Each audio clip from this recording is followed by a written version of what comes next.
everyone, it's MK. Welcome back to MK Quilts. So today's video, once again, is a little bit of a different style of video that I'm going to bring to you.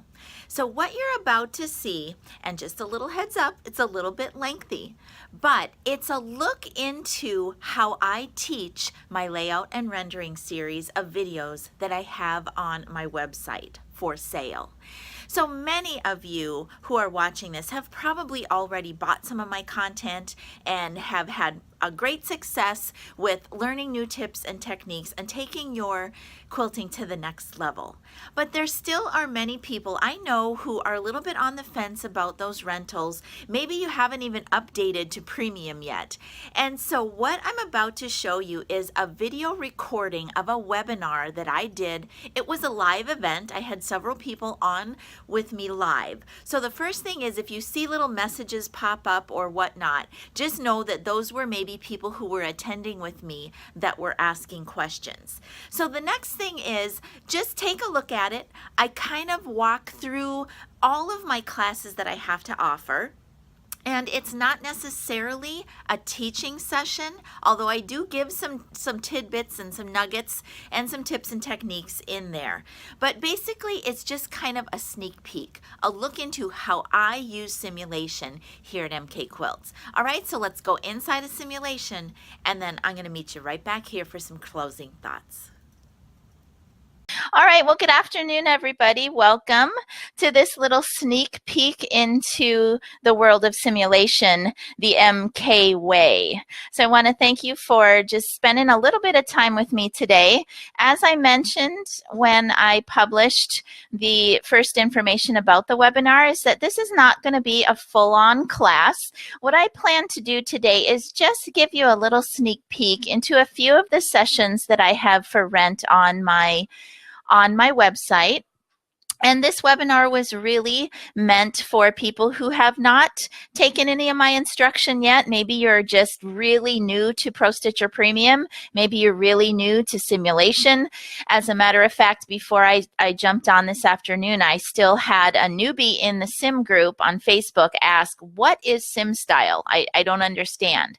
So simulation is just my way of using the product to help me prep my work for my studio. Okay, so we're going to start with a little bit of a look at how I handle pantographs. So my very first class that I would recommend for beginners, even if you're an experienced ProStitcher user, I would really recommend that you take a look at my best practices for Pantos class. Over on the hosting site, which is through mkquilts.com, I do have the Pantos. Actually, I have all of the sessions that I'm going to highlight today. I have them listed in both standard and premium. But of course, I am doing all of my prep and my future instruction now in ProStitcher Premium. Also, just to let you know that the version of simulation that I'm using today, if you want to find out what version you're running, you just click on up here in the question mark in the upper right-hand corner, come on over here to About, and then it'll tell you which version we're running. Okay, and I didn't realize I was that old on this version of ProStitcher, but it says that my simulation is running 4.16. That's actually kind of odd. But anyways, we're going to go ahead and move on. That won't affect really what we're showing today, but that's how you get to find out which version you're running. Okay, question mark and then the About screen. Okay, what you're looking at on the screen right now is just a little taste of a pantograph. And I have all of these things open on the screen because I want to just talk you through a little bit of the history of how I work with pantographs in my studio. Over here on the left-hand side, you're just going to see a little line drawing that's meant to represent a quilt that maybe you would be standing at your machine working on a quilt. Okay, the basic instruction that maybe you would receive from your dealer, or if you watch some of the Handy Quilter instructional videos, is you would be at your quilt, you would be making an area to match whatever width that your quilt is, and basically to do that, let's go ahead and I'm going to go ahead and clear that area. So if you were at your machine, you would be going off to the top left-hand corner and doing a 2-corner. You would grab your machine, come down towards your rail, right, and go over and do another 2-corner. Basically, at that point, you would stop, you would look over at your area, and because you would already know what size your quilt is, you would change that height to be 45. I think that was the height of this quilt. Okay, well, that was a pretty good guess. Okay, then what you would normally be doing if you were doing all of this work at your machine is you would pull in that pantograph. This is just one that I use frequently in my class. You would go ahead and go into repeat. You might go repeat fit. You would go point to point. And then you would look at this and you would be like, okay, it's spaced too far apart. How do you correct that? We all know about the gap distance, okay? And I'm just going to take a loose guess here as to how far this is apart. -2, whoops, let me do undo. That's one of the things that I'm still adjusting to is the horizontal and vertical functionality in Premium. Let's go ahead and get on vertical and do a -2. Okay, so that was not a very good guess. So we'll just do this. Okay, and then we would be doing some adjusting, getting that tightened up to the way that it looks good to us, and then maybe we would go back and add some more repeats in there, and we would probably, if we were approaching our pantograph in this manner, we would go ahead and do some wrapping or maybe some cropping to get this unquilted space filled in. Okay, that is probably the basic instruction from Handy Quilter, from dealers who are just teaching newbies. Now the problem, it's not really a problem, but the way that I see it, it's a couple of things. When you start with a pantograph from scratch, I find generally that the pantograph is very large. Okay, designers design their patterns large because it's much better to take a large pattern and reduce it than to take a small pattern and enlarge it. Okay, so if you follow this technique for setting up a pantograph, in my studio, that's probably going to be way too loose for me. And when I'm approaching it in this manner, I don't really have a feel for if I'm going to like that size, if that's going to look good on the quilt. And so I'm just going to tell you flat out that I don't approach my pantographs in this manner, okay? Now, the other thing, let me just move my crosshairs so you can see a little clearly. The other thing about this, if you set up your pantograph so that you have the number of repeats that you need to cover your whole entire quilt, I want you to look at the screen and I want you to notice that this row is exactly the same as that row. It's exactly the same as that row. It's exactly the same as that row. All of the spacing is exactly the same. So following that mentality or that methodology, if all of the rows are exactly the same, and if they're all spaced exactly the same, then why do we need 5 or 10 or 15 rows repeated vertically if they're all the same? Okay, so just that little bit of information kind of leads us to why I approach my pantographs differently. In my panto section, what we do is we talk through my methodology. Let me click on the select button and I'm just going to select this guy right here. Let me just zoom in a little bit so that you can see it and pan a little bit. So basically my basic methodology for pantos is that all of us have patterns in our studio that we know and love, and perhaps there are go-to patterns. And if that is the case, we have probably zeroed in on a size of stitching that we like. Okay, so if we know that we like a pattern, we know how tall or how wide we like that to stitch. In other words, if we know how dense we want that to stitch, why don't we just set up that pantograph once, do all of that resizing once, repeat that pantograph to a width that's wider than we would ever be able to use it, And then when we're ready to stitch, we'll just crop that off and we'll stitch. Now, a couple important factors in this particular method of approaching pantographs is, first of all, I do this when I am approaching a quilt that is not a directional quilt and it's not a directional pattern. Okay, so it really doesn't matter how I load the quilt. It doesn't matter how I throw that pattern down onto the quilt. It's going to look good whether I load vertically or whether I load horizontally. The other factor is that I normally stitch all the way out into my batting on all 4 sides.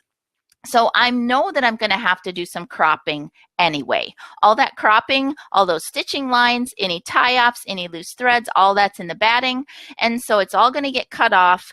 And so I don't care about cropping. I would rather set up the pattern once using my simulation product, save that onto a flash drive.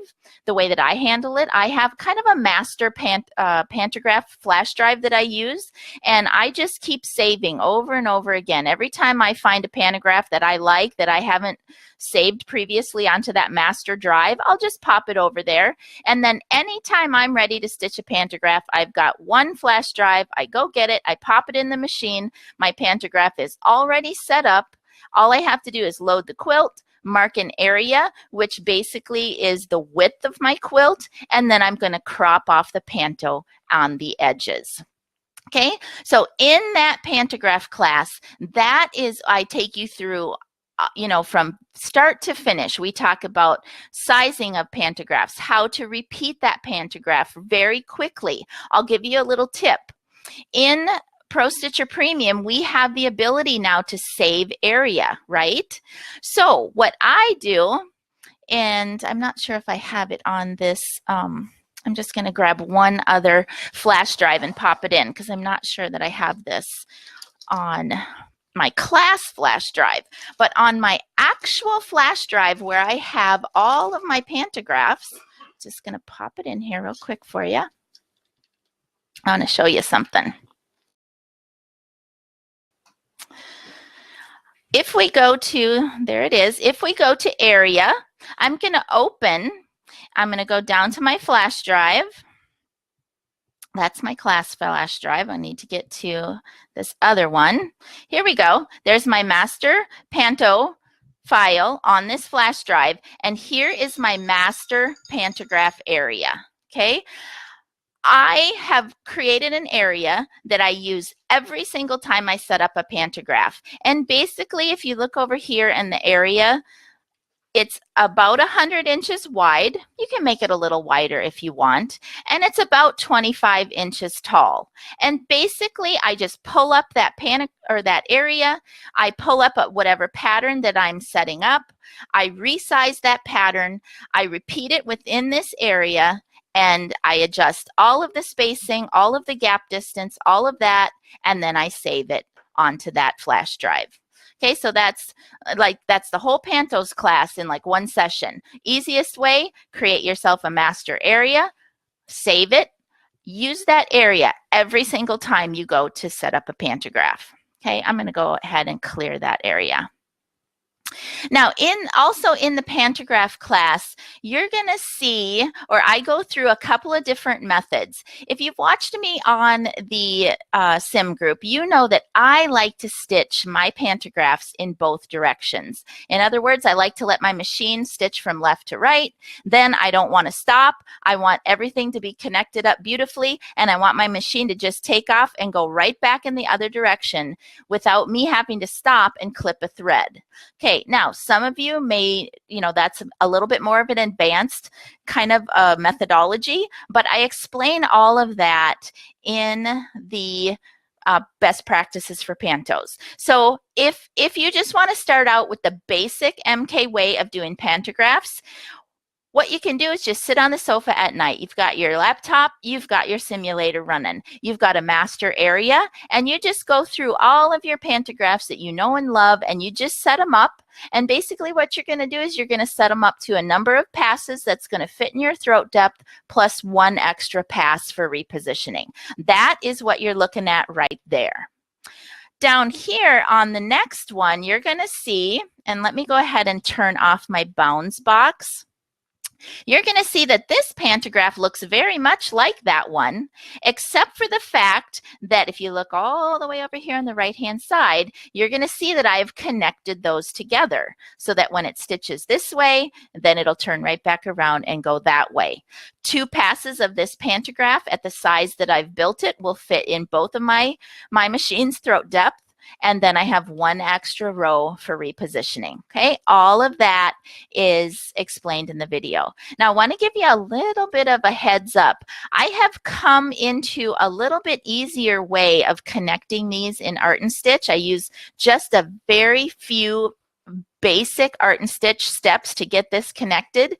And I've come across a simpler way than how I originally taught it. So if you purchase the best practices for pantos, hopefully within the next, maybe week or 2, I am going to put a tag on the end of that video. So anybody who's previously purchased it is going to get the new tag. Anybody who purchases it, you know, from here on out, it's going to get the new content. It's just a little bit easier way of connecting these together. Okay, so that's what you're looking at here. What you're looking at down in these 2 examples, in the video, I explain how you can approach filling in that unquilted space. Remember when we were over here, we talked about we don't want unquilted space at the top or the bottom of our quilt. You can achieve that you know, undesired unquilted space. You can achieve that by using your simulation product and do some wrapping. You can get that all set up so that you have a wrapped, cropped off edge at the top, and all you have to do is lay that down on your quilt and stitch. Or you can just leave that unquilted space, you know, open as you're setting up your pantographs in simulation, and then when you go to your quilt to stitch, that's when you're going to take care of the unquilted space along the top edge. Again, it's really personal preference. Both ways are explained in the video. What I have gotten into the habit of doing is I've gotten away from doing the wrapping functionality because I have my pantos connected, and I have chosen to just set them up to this amount of prep. So I've done this amount of prep work, and then when I actually go to stitch, I will address the unquilted space at the top. Okay, so you guys, even if you are, you know, again, if you feel like you're kind of more of an advanced or intermediate, you feel like you've got pantos, you know, under control, I want to encourage you to rent that video because there's a lot of specifics in there. I've really glazed over a lot right now. There's a lot of specifics in there on just kind of my approach. And you guys, the whole purpose of the way that I use simulation, again, is to help me prep things so that when I'm actually loading and ready to stitch, I don't have to do all that repeating and any wrapping or whatever. I don't have to do all of that at the quilt. I need to load and I can stitch, and it goes much, much quicker. Now, the simulation steps, yes, certainly that takes time. But again, like I said, do it at night. You know, pour yourself an adult beverage, sit on the sofa, and do some work with your simulator. And, you know, then when you go to your machine the next day, boom, it's done. Okay? The other thing that I wanted to show you before we move on as it relates to pantographs, let me just go ahead and do a clear all. I'm going to go ahead and open up a different workspace. And I'm not talking about workspaces specifically right now, but dealing with workspace is one of the things that I love, love, love about premium that we didn't have before in standard. Okay, so what you're looking at right now on the screen, in the pantographs video, we also talk a little bit about offset pantographs. Now, this little example that I use on my handout in the Pantos class, I want you to look over here at this pantograph right here, and I'm moving my crosshairs into position so that you can see that every other row of this pantograph, it looks pretty good as far as alignment. Okay, if you follow this down, the crosshair runs right through that diamond, skip a row, go down to this row, and it runs right through that diamond. So this one is correct. if we look over at this option over here and I line up the crosshair, you can see that this diamond does not match up with this diamond. So there's some little quirky idiosyncrasies with working with offset pantographs that I cover in the video. And so it's little things to watch for and look out for when you're working with offset pantographs. Here's a little bit of just kind of truth be told right now. I don't use offset pantographs all that much. Because sometimes they're just a little bit more work to, I mean, it's not that they're difficult, they're not. And if you follow the steps in my video, you're going to be able to catch yourself from making errors. But quite honestly, there are so many other options out there that I very rarely, very, very rarely use an offset pantograph. Okay, but we cover that in the class. All right, enough about pantographs. So what time we got? Oh boy. Okay. I am going to open up another workspace because the next class in my series of layout and rendering classes is my layout and rendering #1 class. So the progression of classes, you guys, start with Pantos, and then we're going to move into layout and rendering #1. And I can tell you, I have been teaching this class now for, oh gosh, about 1.5 years, coming up on 1.5 years that I've been teaching layout and rendering. And I get the most aha moments out of people in my layout and rendering #1 class. The basic instruction in layout and rendering #1 is taking our quilting to the next step. Okay, we can all master pantographs, and we can all be successful with doing pantographs. But we want to take our skills to the next level. Maybe we want to add on some border treatments. We want to do an inside fit pantograph with one border treatment.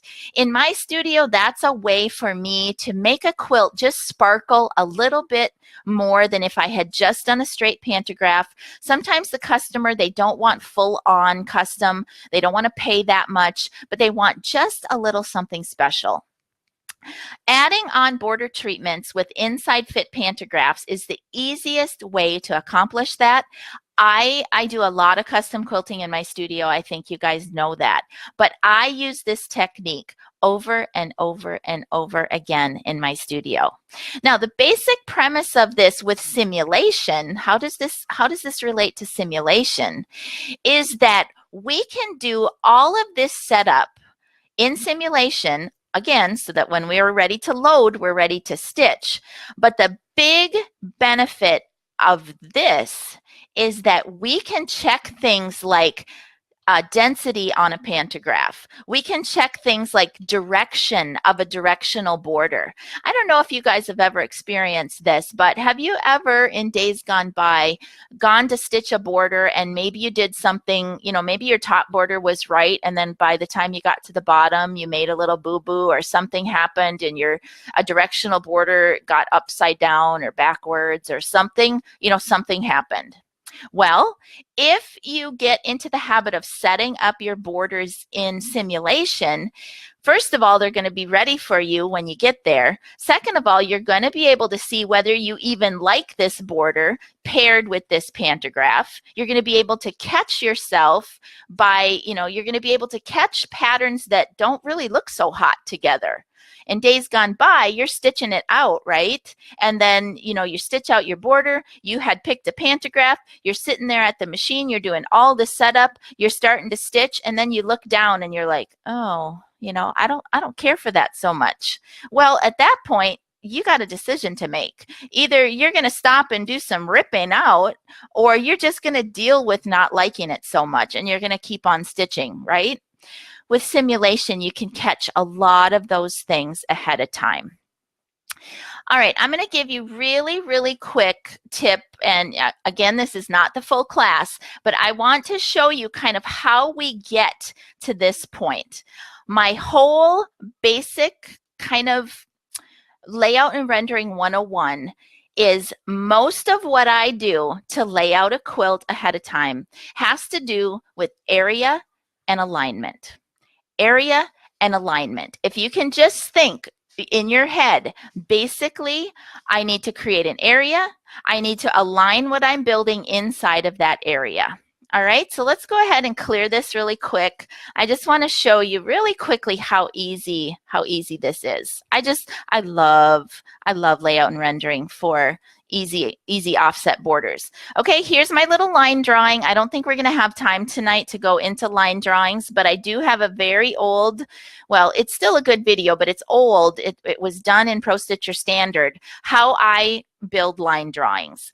And the deal with line drawings is when I teach, they help me to be a visual indicator of what we're working on, okay? Sometimes when I'm working in simulation, I don't use a line drawing because I have the quilt in front of me and I can, I build units as I'm working and I've got the quilt right there and I've got the simulator right there. But when I teach, it helps to have a visual.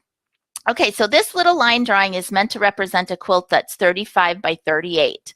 Okay, well, how about we work on the outer border first? Okay, let's go ahead and create an area that is 35 by 38. Okay, so this is a small quilt. Okay, I'm going to refresh. I use the refresh options a lot in ProStitcher Premium. I love the new refresh and zoom and all of that. Okay, so now we have an area, we have a line drawing. It's not aligned properly. Okay, well, we got area, we need to do alignment. Okay, let's go to modify, align, and let's just go ahead and center our line drawing inside of the area. Boom, there it is. Okay. Let's go ahead and pull up our little border design that we want. Okay, this is the actual one that I use in class. All right, I believe, I don't have all of my handouts open right now, but I believe that outer border in my class is a 4 1/4 inch border. Okay, the first thing I do is I resize that border, modify, resize. I'm going to go ahead and basically true size that border. Now you can make it a little bit smaller if you want. Okay, then we're going to go ahead and repeat that border. We're going to repeat it horizontally from 1 to 2. We're going to make sure we're on point to point. Then we're going to align it. Okay, area and alignment, area and alignment. It's what I do over and over and over again. Okay, so let's align it to the right and align it to the top. In the session on layout and rendering number 1, I talk you through working with borders and what kind of borders work for straight set borders, what kind of borders work well for offset borders. We talk a little bit about corners in the first session. Basically, know you guys that when you're moving into doing border treatments, I am trying to recommend to you that you choose borders that are simple. Okay, so we're doing simple offset borders in this technique, and we're not worrying about corners. We're not worrying about connecting anything. We're not worrying about that corner. We're just getting some quilting in there. Okay, so basically, once we have our alignment, we can decide maybe we want to go ahead and stretch this out because clearly it doesn't, it doesn't fit. Okay, well, we could stretch it out a little bit, and we could make that. I think, again, I don't have all my handouts out, but basically because I've measured my quilt before I started with simulation, I knew what dimension that was. Okay, I've stretched it out. Well, I don't think that looks very good. Okay, so here we go. Here's my number 1 reason for loving simulation is that I can see that I don't like that before I'm actually stitching that out. All right, so if I don't like that, how about we just rely on undo? Let's undo, we don't like that. Let's go ahead and repeat it. Rather than just having 2 repeats, how about we try 3 repeats and then we resize it? Okay. That's the dimension, and there we go. Okay, I like that better. Okay, all right, so you guys, in layout and rendering number 1, again, I'm just going to stop there because I don't want to, go into the whole thing. We don't have time for that. But basically, I am going to do that and get my borders set up. I'm going to get them sized. I'm going to get them rotated appropriately so that I don't stitch anything upside down, backwards, or whatever when I get to the quilt. And all the while I am building all of these units, I'm saving them as I go along, okay? My basic approach when I do layout and rendering is I have a flash drive in my laptop. I create a folder on that flash drive that is Mary. If my client is Mary, I create Mary's Star Quilt and as a folder. I drop patterns in that folder that I want to use, and then I start building and I start creating all of my border units. Once they look nice, I'm going to save it into that folder called Mary Star Quilt or whatever, and I'm going to get the whole layout done. When I'm done, I'm going to take that flash drive out of my computer. I'm going to walk over to my Pro Stitcher. I'm going to stick it in.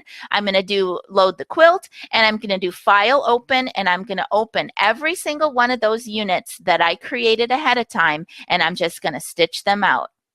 Okay, I use skew functionality heavily in my studio, and when I say that, it's a couple of reasons. Sometimes things just aren't straight. I try to load things and do all, different number of techniques that we all do when we load quilts to get things on there straight and square, and using channel locks and the whole bit. But sometimes it's just not square. It's just not square. So I use a lot of skew functionality in the layout and rendering #1 video. I show you exactly what my approach is to using skew, how to get things lined up with skew, not necessarily lined up, but to get it to fit properly with skew. And that even includes the center pantograph. Okay, so we go through setting up the pantograph and what are my approaches to getting that pantograph that we set up in the center using simulation. How do we get that to actually fit our quilt? Okay, because in days gone by, it wasn't so easy to fit things inside of here without standing there every second and maybe massaging it this way and massaging it that way, and getting stuff to fit inside of a specific area wasn't necessarily the easiest thing to do. Now, with premium and all of the fantastic skew functionality that we have, that's how I approach the center part of this quilt. All right, so that, you guys, I cannot tell you really enough how much people have just reached out and said, layout and rendering #1 is where they have just learned the most, had the most aha moments. Okay, let's see. At the end, that pretty much takes us through layout and rendering #1, easy inside fit pantograph with easy offset borders. In that class, we talk about different types of patterns to use. Now, this particular pattern, very simple one, no cropping along the edges, nothing. Very simple to fit on the inside area of a quilt. We also talk about a pattern like this, where this pattern, we're going to have to do some wrapping or some cropping. We're going to have to do some very careful marking to get stitching lines to fit right in the ditch. So we go through all of that information in layout and rendering #1. Okay, then the next part of my instruction in my layout and rendering series has to do with chunking. So now we move into the chunking and chunking the MK way and all of that. There's a lot of chatter a lot of times about chunking. And actually, I want to go ahead and open another workspace. So I know that some people really like chunking. I would be one of those people. I actually love chunking, and I try to chunk whenever I can. Some people don't really care for it. They would rather just turn their quilt. We talk about turning as opposed to chunking as we go through the layout and rendering series. But basically, this workspace, or what you're looking at on the screen right now, is a very, very simple exercise that we work through in layout and rendering #2, where again, we're setting up, it's a different kind of a border. It's more of a straight set border with a little bitty square corner unit that fits out into the edges. I love these types of borders, you guys. I love when I can just drop a corner unit in, and sometimes I connect it, but generally speaking, if it's just a square in the corner, it doesn't necessarily have to be connected with the stitching pass. So this is the type of border that we start out talking about in layout and rendering number 2 for chunking. We want to choose easy borders, borders that have their start and stop points all the way out to the edges. That's going to make it easiest to chunk. And if you're not even sure what I'm talking about with chunking, basically what we mean with chunking is we want to stitch our border, this long border right here, that's that border right there, but we don't want to have to take the quilt off the frame and load it twice. When I load a quilt, pretty much I want to just load it and be done with it by the time I'm done. I don't want to load it again. So we just want to be able to find ways to chunk that border off into a vertical chunk that we can stitch in our throat depth. And then just as we're advancing along, we just keep chunking and chunking and chunking. Okay, so I have a couple of different ways that I approach chunking. The first one is this way that you're looking at on the screen. And basically, again, you guys, it's using those techniques that I just glossed over really quickly, area and alignment, area and alignment. I'm going to build an area. I'm going to put stuff inside of it. I'm going to repeat, and then I'm going to align until it fits properly. Once I get it to fit properly, once I've made all of those decisions about density and how many times I wanted it repeated and blah, blah, blah, all of that, then I go back and I determine, okay, where is a good place to chunk that off? In a pattern like this, the place where you're going to want to chunk it is the place where the pattern naturally connects from one to the next. Now, there's another, I guess, kind of way of chunking. I call it chunking on the fly. Okay, and what chunking on the fly is, let me just kind of pull this one over here and then zoom this in again so that you can see it. On a border like this, as opposed to one like this, I would just use my simulation package to get this border set up. I've measured my quilt. I've used area and alignment. I've got this whole border set up to be exactly how high it needs to be along either my left or my right border. And when I go to stitch, or when I go to chunk, in other words, I don't necessarily know where I'm going to chunk that off. I'm just going to let my quilting process and how much throat depth I have on any particular advance, I'm going to let that dictate where I chunk that off. And I call that chunking on the fly. Okay, I'm not worried about figuring it out ahead of time. I'm just going to build it. I'm going to load, and wherever I need to chunk it, that's where I'm going to chunk it. And in the layout and rendering number 2 video, I don't quite make it all the way through chunking. When I was teaching in standard, I had gotten my teaching methods pretty much down to the minute. I knew how much I could teach in layout and rendering number 1, and I knew how much I could teach in layout and rendering number 2. Once premium hit, I had to kind of slow it down a little bit, and I had to cover more things about premium itself. And so I wanted to try to keep the videos the same from standard to premium, but I just couldn't do that with chunking. So I added an additional video called Chunking the MK Way. That is the way that I am currently chunking in my studio. We use things like start and end point, and we do some custom cropping on borders utilizing our start and our stop digits, and we utilize baselining and saving in some pretty cool ways to help you to chunk on the fly. Okay, so that would be basically the instruction that you get in layout and rendering number 2, would be a little bit different, fancier types of borders, and then the chunking. All right, the other thing that I cover in layout and rendering number 2, let me just go ahead and do a clear all and open up another workspace to talk you through this, is what I call some mixed layout techniques. Okay, so in the first couple of examples that we worked through in class, we do basically pantos and borders, okay, inside fit pantos and borders. Well, clearly that's not going to be the only quilts that we ever have to quilt.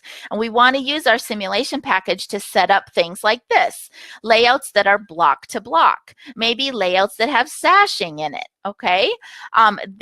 What you're looking at the screen right now, you can set up this whole layout with one area box, okay? And again, you guys, it's why I love simulation so much, is because it's just a slightly different approach to doing some layout, doing some setup of your quilt, but you can do it in a manner where a lot of times you can have fewer steps or fewer area boxes that you've had to create to get this entire layout, okay? If you were doing this whole quilt actually when you were stitching, you would be creating an area here, and you would be creating an area here, and creating an area here, and creating an area here.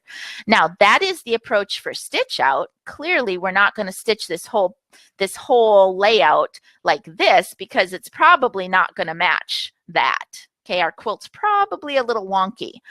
But for layout and rendering purposes, one area box is all we need to lay out this whole quilt, okay? So when we get into layout and rendering number 2, we take it to that next level of mixed layouts. Another example that we work through in that class, so let me open one other workspace, is this one right here. Okay, so this little layout, this is more of like a row to row kind of a quilt. Okay, so we got narrow rows and wide rows. We got a couple of borders on here. Okay, well, how do we approach doing that in simulation? Again, you guys, I'm going to just zoom in a little bit so that you can see. This center part of this layout, the narrow and wide rows, that can all be set up with one area.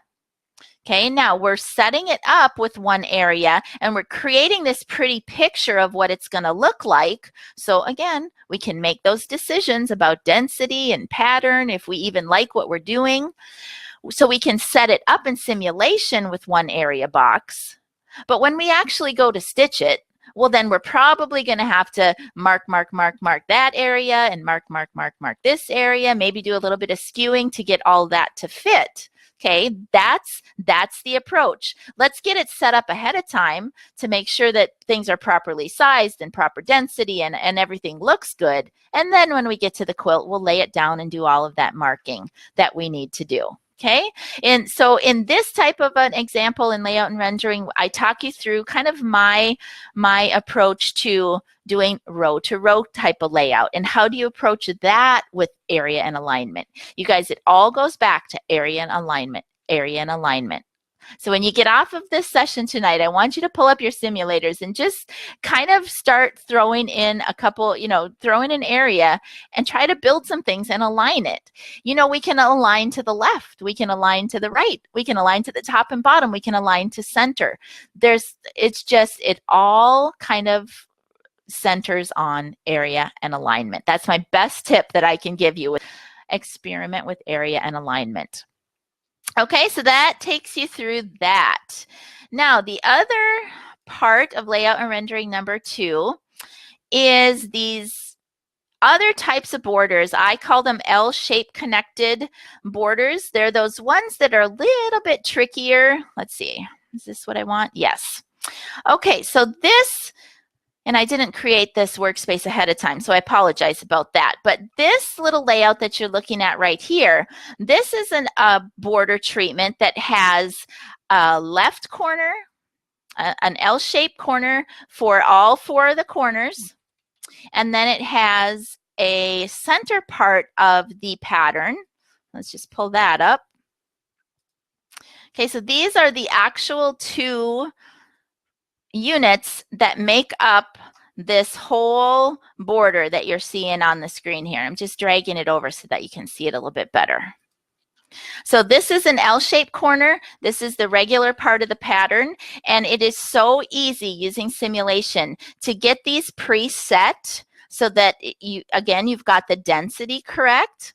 My approach for stitching these out once we actually get to our machine is to go ahead and lay down that corner, do whatever marking and adjusting or rotating or resizing that we need to do. Go ahead and drop this corner, drop this in.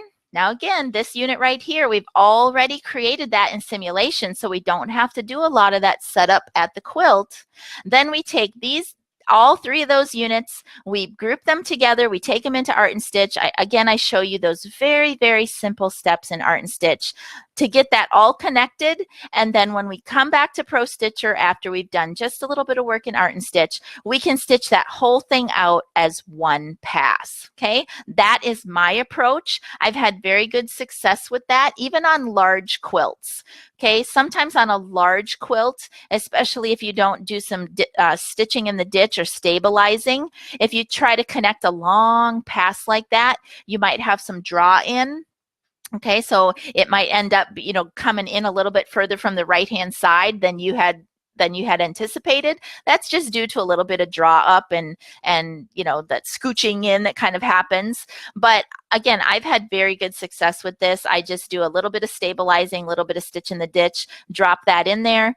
And again, I've set it up in simulation ahead of time. All I have to do is load, mark, a little bit of Art and Stitch, and stitch it. Okay, so in that class, you guys, it's in Layout and Rendering number 2. We go through all of those steps in detail about how I do that, including the little bit of Art and Stitch. All right, so that takes us basically through Layout and Rendering number 1 and number 2. And I can tell you guys, if you do nothing else, do Pantos, layout number 1 and 2, and Chunking the MK way. Okay, so that's 4 videos, and that you can take that instruction and you can just feel like you have taken your quilting to the absolute next step, and know that it's very nuts and bolts quilting. In these classes, I'm not showing you, you know, fancy ways to design things and create your own, you know, feathered things, and it's not there. It's not really design in nature. Now the layouts are, you know, they are a design. They have a design element in that it is an art form. It is a skill to know what's going to look good together. But you guys, I'm not a digitizer and I'm not a designer. I just own thousands of patterns. I know kind of what looks good together, and I use my simulation to make sure that I know that looks good together. All right, so the point of it is my Layout and Rendering series is a very, very nuts and bolts kind of instruction. This is how I do it. It's been helpful for me. It's things that I've learned over the years, picked up along the way, learned in classes, you know, yada, yada, whatever. It's all wrapped in, and it's meant to help you take it to the next level. Okay, after Layout and Rendering series, and we're just going to go ahead and wrap it up here in a couple of minutes, but there are some of you who probably would be interested in my whole cloth class. The whole cloth, what I want to tell you about whole cloth is that when I started experimenting with doing, using my simulator to do layout and rendering, it was whole cloth layout that I actually started with, okay? So I'm just looking through a few of these layouts that I've done. When the light bulb came on for me, I started doing like layout and rendering whole cloth, like one after the other. I mean, I had such a fire and such an excitement about simulation. Oh dear, why is my battery running low? I thought it was plugged in. I got to get Mr. MK is coming to make sure that I don't, oh gosh.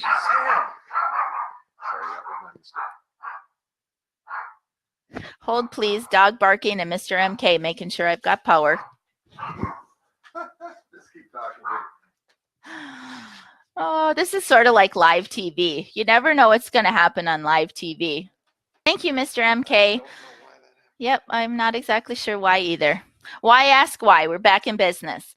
Okay, so the point of it is when I took off with layout and rendering, it was whole cloth that I just started like laying things out and using all of these techniques that made sense in my head. But I knew when I started to teach it, I had to back it out. I knew that not everybody was going to start kind of where I started. But I have built in my whole cloth class as a class for those of you who are more interested. Maybe you have a bigger machine with a bigger throat depth. Doesn't mean that you can't do whole cloth on an Avante. It just means if you have those bigger machines, it may be a little bit easier to fit bigger blocks and whatnot. But the whole cloth is just fun, you guys. Whole cloth is like taking all of the instruction, starting at pantographs, going all the way through layout and rendering number 1 and 2 and chunking, taking all of that stuff that you've learned and just like putting it all together and just having fun. You know, go through those thousands of patterns that you've purchased, like if you're like me, and just start throwing them together. And then the next thing about whole cloth is you can lay it out all day long, right? Once it makes sense in your head, you can lay things out all day long. But then how are you going to stitch it? You know, you have to kind of have a plan when it comes to whole cloth about how you're going to actually get it from simulation to the machine to the fabric. Okay, so we talk about those things in whole cloth, and it's one of my favorite things to do, but it's also one of the things that I don't really have a lot of time to do because I'm quilting and teaching and, you know, everything else that you guys watch me. I know that you guys think I'm crazy and that I never sleep, but I would love to do more whole cloth, just layouts and stitch outs when I find the time. Maybe that can happen, right? Okay, so the last thing that we're going to talk about today is some of the mini classes that I posted over, I don't know, probably about the last 4 or 5 months. Kind of what had happened, you guys, was once I got through and got all my video content up on my site, everybody was, you know, renting and everything's going great. Every once in a while, a quilt will come through my studio when I am kind of using a whole bunch of different techniques. Let's see, I think you can see my screen. If I go ahead, I'm going to go over on to MK Quilts right now. And let's go, this is how you go to rent the videos. Let's go over to the video training store. So down here at the bottom, once you go to MK Quilts and you go up onto that video training tab, it'll bring you over to this new site. And if you scroll all the way down, you're going to see all of the classes that are available. Okay, so you see all the layout and rendering that we just talked about. We have standard and premium, all of that. But then you'll see these other classes in here, and they're just kind of quilts that came through, and I was doing a whole bunch of techniques, different types of applications, and I thought, you know what? Why don't I just hit record and do some screen capture and bring these things to you? So I think the first mini class that I did was probably this cityscape class. And in this class, I show you some things with point-to-point triangles, a little bit of art and stitch in there. Let's see, what else do I got in here in the description? Yep, point-to-point triangles, different things, ways of grouping things that I did on that quilt. So that was a fun one for me to do. That's been a good seller. And then let's see, what other one did I do? I really only have 2 on here. Thought I had 3. But anyways, probably my best selling mini class was this one with the ribbons and rays. This quilt was so much fun to work on. This is a friend of mine who when she sends me work to do, she's just like, basically, Melissa, just let your creative juices go and, you know, whatever you want to do. And I mean, I just have that creative freedom with her stuff, and it was so much fun to work on.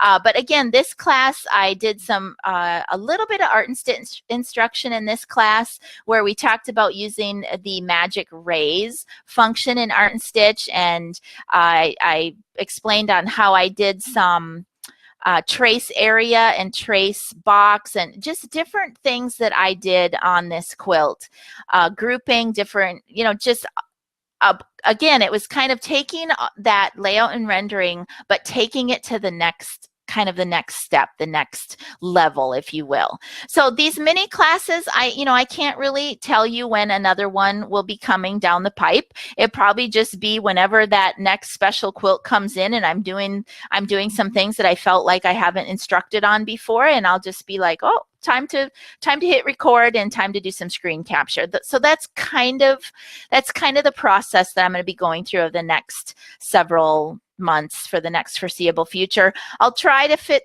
some more free content in there with my YouTube.